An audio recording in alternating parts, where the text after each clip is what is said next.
और मैं पहले तो अपने प्रेस कॉन्फ्रेंस में तमाम किसान बंधुओं को जम्मू कश्मीर से कन्याकुमारी तक, अटक से कटक तक सभी को चरण स्पर्श करके नमस्कार करता हूं।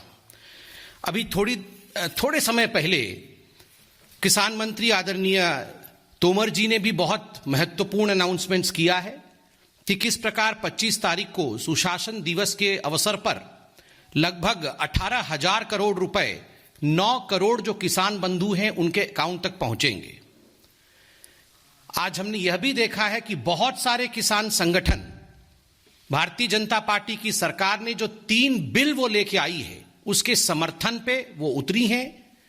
किसान मंत्री को उन्होंने भेंट भी किया है और धन्यवाद दिया है मोदी जी को इन 3 बिलों के लिए। हां, कुछ किसान संगठन ऐसे जरूर हैं जो आंदोलन कर रहे हैं, उनका अधिकार भी है, एक लोकतांत्रिक देश है, सरकार उनसे बातचीत कर रही है।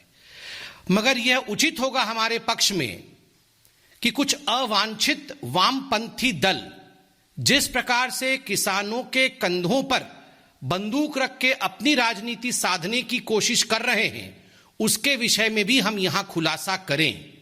How the left is trying to hijack the kisan andolan for its own political benefits. We, as a responsible political party, should expose these leftist forces, these leftist parties as well. बंधुगण, जहां तक ये वामपंथ और लेफ्ट का सवाल है, ये कम्युनिस्ट पार्टी से दोगला हिपोक्रेटिक पार्टीज और कोई नहीं होते हैं। हिपोक्रेसी इज दाई नेम, जहां तक कम्युनिस्ट का सवाल है।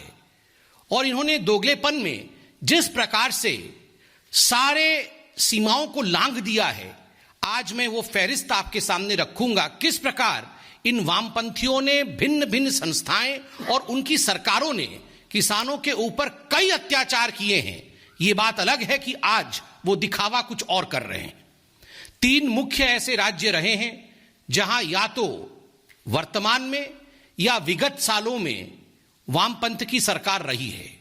केरल में वर्तमान में भी है, इससे पहले त्रिपुरा में लगभग 25 वर्षों तक, और कलकत्ता अर्थात वेस्ट बंगाल में, कलकत्ता से जहां से कम्युनिस्ट पार्टी रूल करती थी, वहां भी बहुत दीर्घ समय तक, बहुत लंबे समय तक वामपंथियों का सत्ता रहा है। एक एक करके एक एक राज्यों में किस प्रकार से वामपंथियों ने किसानों को ठगा है, आज उसके कच्चे चिट्ठे को हम खोलेंगे। और कुछ ऐसे किसान संगठन जो किसानों के कंधे पर रखकर राजनीतिक बंदूक चलाने की कोशिश कर रहे हैं, उसका भी खुलासा करेंगे। पहले हम केरल की तरफ चलते हैं। बंधुगण, आप देख रहे हैं कि जो स्कैम टेंटेड केरल के मुख्यमंत्री हैं पिनरई विजयन, वो इस पूरे विषय को लेकर सुप्रीम कोर्ट तक जाने की चेष्टा कर रहे थे। मगर पिनरई विजयन जी को यह उत्तर देना चाहिए, और तमाम जो लेफ्टिस्ट लोग हैं उनको यह उत्तर देना चाहिए कि आखिर क्या कारण है जो केरल गढ़ है वामपंथ का, वहां पर एपीएमसी की मंडी ही नहीं है। No APMC law in Kerala. Kerala में एपीएमसी का कानून नहीं है। और आप इन वामपंथियों को देखिए, इनके दोगलेपन को देखिए। ये पूरे हिंदुस्तान में एपीएमसी कानून को लेकर एक भ्रमजाल फैलाने की कोशिश कर रहे हैं। जहां मोदी जी एपीएमसी को सशक्त बनाने की कोशिश कर रहे हैं, मंडी को रिफॉर्म कर रहे हैं, एक ऑप्शन दिया है मंडी से बाहर का, किंतु मंडी बंद नहीं हो रही है। वहीं जहां मंडी नहीं है, जहां एपीएमसी कानून नहीं है, वह राज्य इस पर दोगलापन कर रहा है। इसका जवाब the scam tainted minister, chief minister of Kerala, mister Pinarayi Vijayan should come forth with, he should give. बंधुगण, एपीएमसी में जहां तक केरला का सवाल है और कोई एपीएमसी कानून नहीं है, आप जानते हैं वहां किस प्रकार से खरीद बिक्री होती रही है। वहां पर जो मेजर चैनल है किसान के उत्पाद के खरीद बिक्री के लिए, ये जो मेजर चैनल है वो प्राइवेट चैनल्स है। केरल की सरकार ने प्राइवेट चैनल्स के हाथों में ये काम दिया हुआ है। और जब हम प्राइवेट चैनल्स कहते हैं, आप तो चतुर्थ स्तंभ हैं लोकतंत्र का, आप लोग इस पे जरूर दृष्टि डालिए और इस पे रिपोर्ट भी करिए कि दरअसल प्राइवेट एंटिटीज के नाम पर they are the goons of the left wing. जो वहां के गुंडे हैं, जो वहां के बदमाश हैं, उगाही करने का एक तरीका लेफ्ट की सरकार ने केरल में बना रखा है और इसके माध्यम से किसानों के ऊपर घोर अत्याचार किया जा रहा है। किसान के पीछे आज खड़े होकर लेफ्ट राजनीति करने की कोशिश कर रही है। मैं आज केरल की सरकार से एक सवाल पूछना चाहता हूं। मोदी जी ने ये जो कानून बनाया है, ये जो रिफॉर्म किया है, उसमें एक बहुत महत्वपूर्ण बिंदु है कि 3 दिनों के अंदर जो भी ट्रांजैक्शन होता है उसका पेमेंट किसान को 3 दिनों के अंदर करना होगा।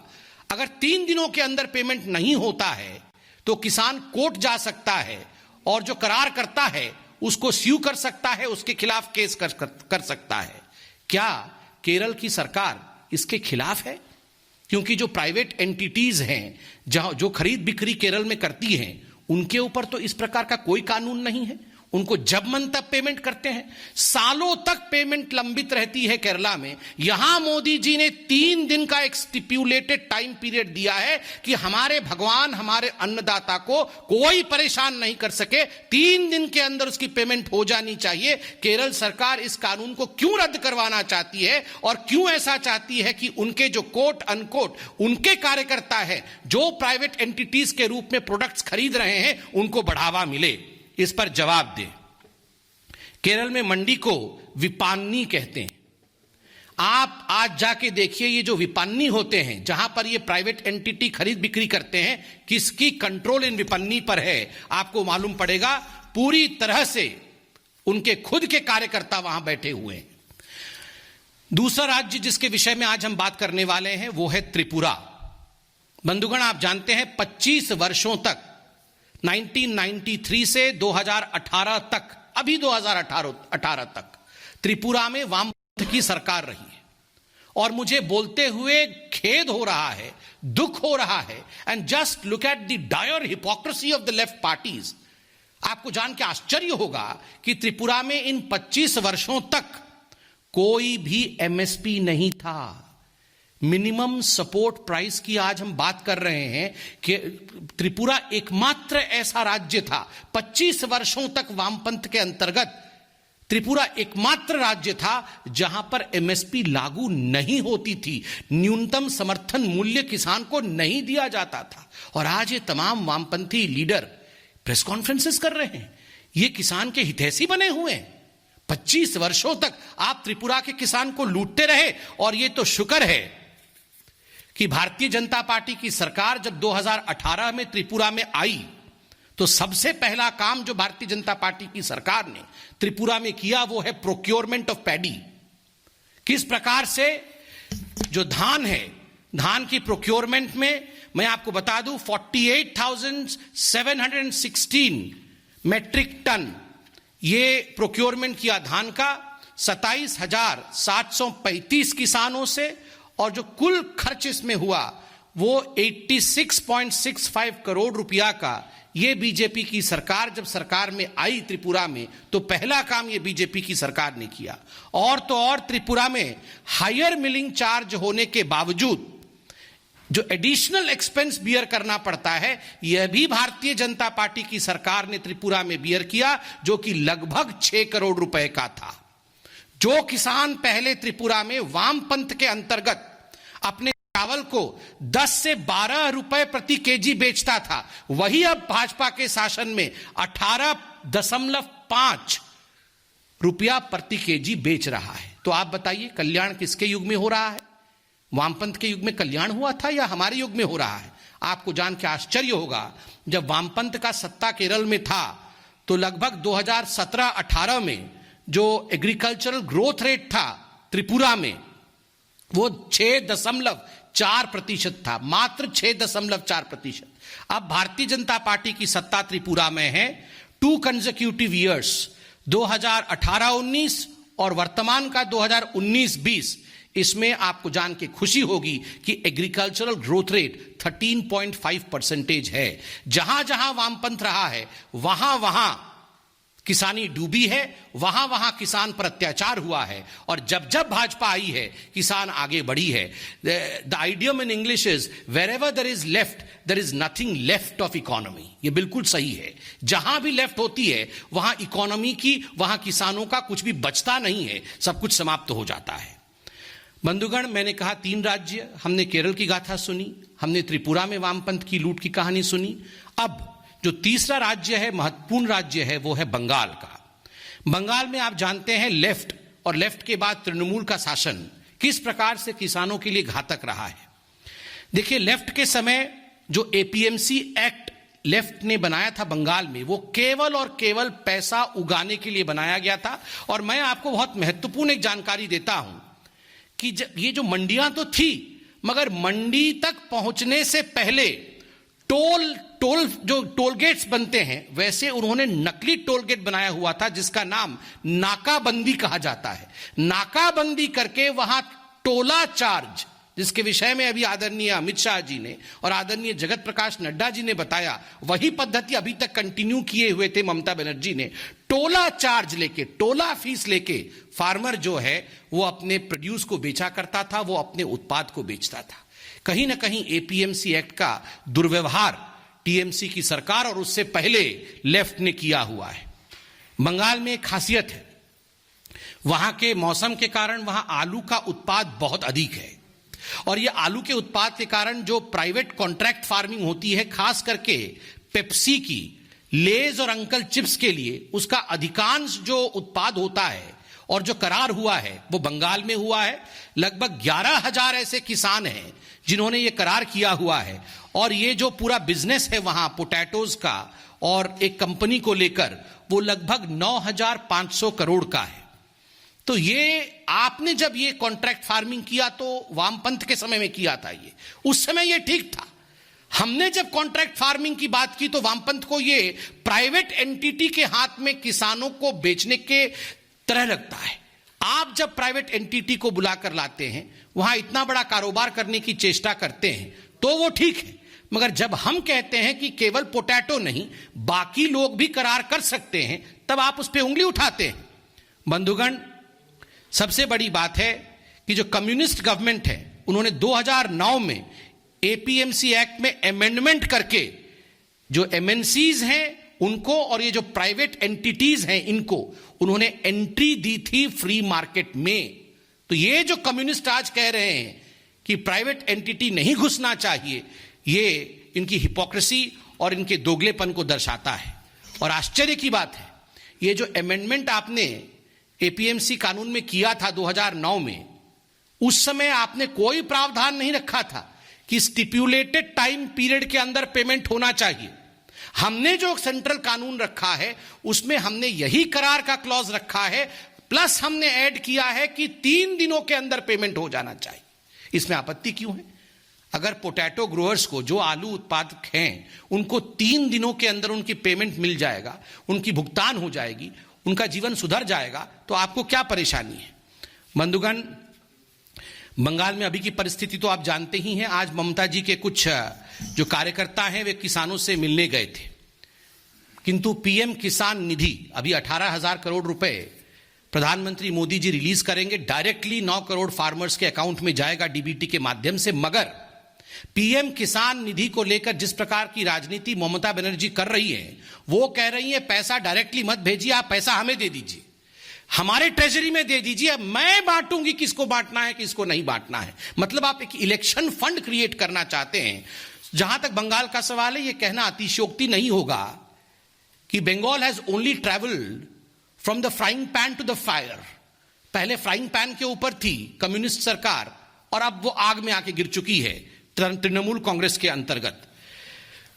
जहां तक वामपंथियों के कुछ ऑर्गेनाइजेशंस को एक्सपोज करने की बात है, मैं 2 विषयों को यहां रखूंगा। एक न्यूज़पेपर आर्टिकल लेके आया हूं मैं, एक बहुत ही प्रचलित और प्रसिद्ध न्यूज़पेपर है, अंग्रेजी डेली है ये, मैं नाम नहीं लूंगा मगर आप देख लीजिएगा। उसका हेडिंग है, अभी 13 दिसंबर को ये आर्टिकल छपा था इसी माह में, changed list, how protesting farmers shifted demands in the space of a month. पहली बात मैं एक कैविएट के साथ बोल दूं, मैं फार्मर्स के ऊपर अटैक नहीं कर रहा हूं, वो हमारे अन्नदाता हैं, वो हमारे भगवान हैं। मैं कुछ संगठनों पर यहां प्रश्न उठाने वाला हूं। देखिए, इस आर्टिकल में उस अंग्रेजी डेली ने एक बहुत महत्वपूर्ण सवाल उठाया है और मैं आपको वो पेपर भी दिखाता हूं। उस अंग्रेजी डेली ने एक चिट्ठी दिखाया है 13 नवंबर 2020 को एक चिट्ठी तोमर जी को दी गई जो कि डिमांड था। 6 डिमांड्स रखे गए थे एक किसान ऑर्गेनाइजेशन द्वारा। उसका 6वां डिमांड क्या था वो मैं पढ़ देता हूं। Withdraw all cases against the farmer leaders all over India, intellectuals, poets, lawyers, writers and human and democratic right activists. Those who have been jailed in false cases should be released. तो ये 6वां जो demand था, 5 demand तो चलिए किसान से संबंधित है, मगर जो 6वां डिमांड है, पोएट को रिलीज कर दीजिए। कौन है ये पोएट? कौन सा किसान पोएट है जिसको भारतीय जनता पार्टी में जेल में रखा है? कौन है? आप याद करिए। 9 तारीख को ह्यूमन राइट्स डे पर कुछ पोस्टर्स आए थे, उमर खालिद को रिहा करो, सरकील इमाम के पक्ष में। कौन है ये पोएट? मैं आज खुल के बताता हूं कौन है ये पोएट। मैं नाम तो नहीं लूंगा, मगर ऐसी भी एक ऑर्गेनाइजेशन है जिसके जो फाउंडर्स हैं, मैं उन फाउंडर्स के कुछ के नाम लेता हूं। एक ऐसी ऑर्गेनाइजेशन है जिसके फाउंडर ने PDFI अर्थात people's democratic front of India बनाया था। ये PDFI क्या है? ये PDFI एक माओइस्ट संस्था है जिसको 2009 में कांग्रेस पार्टी ने UAPA के अंतर्गत, कि यह आतंकवाद से सम्मिलित है ऐसा कह के कांग्रेस ने बैन किया था। हमने बैन नहीं किया था, कांग्रेस ने बैन किया था। इसके बहुत सारे फाउंडर्स हैं। कुछ फाउंडर्स में से वारावारा राव, मेधा पाटकर, SAR गिलानी, यह भी शामिल है और आज वो ऑर्गेनाइजेशन एक्टिव है। तो आप खुद बताइए, अगर ऐसे लोग हैं जो वामपंथी विचारधारा को आगे बढ़ाने के लिए पोएट को रिलीज कर दो। कौन है पोएट? हम भी जानते हैं, इतने मूर्ख तो हम नहीं हैं। वारावारा राव को रिलीज करवाना आप चाहते हैं। ये वारावारा राव को हमने जेल में डाला है, कोर्ट के माध्यम से वो जेल गए हैं, अपनी करनी के कारण जेल गए हैं। इसलिए किसान, उसका तो दायित्व है, उसका अधिकार है कि वो अपने लिए एक लोकतांत्रिक देश में बिल्कुल संघर्ष कर सकता है। सरकार बातचीत भी कर रही है, आगे भी करेगी, किंतु हम सबको सावधान रहना है कि कुछ ऐसे अवांछित तत्व और खास करके वामपंथी तत्व जो किसानों के बीच किसान बन के घुस गए हैं, उनसे देश को सावधान रहने की आवश्यकता है, वरना वो अपने एजेंडे को चलाएंगे और किसान के जो मुख्य बिंदु हैं उसे भटकाएंगे। बहुत बहुत धन्यवाद बंधुगण। आप कोई सवाल हो तो जरूर पूछें।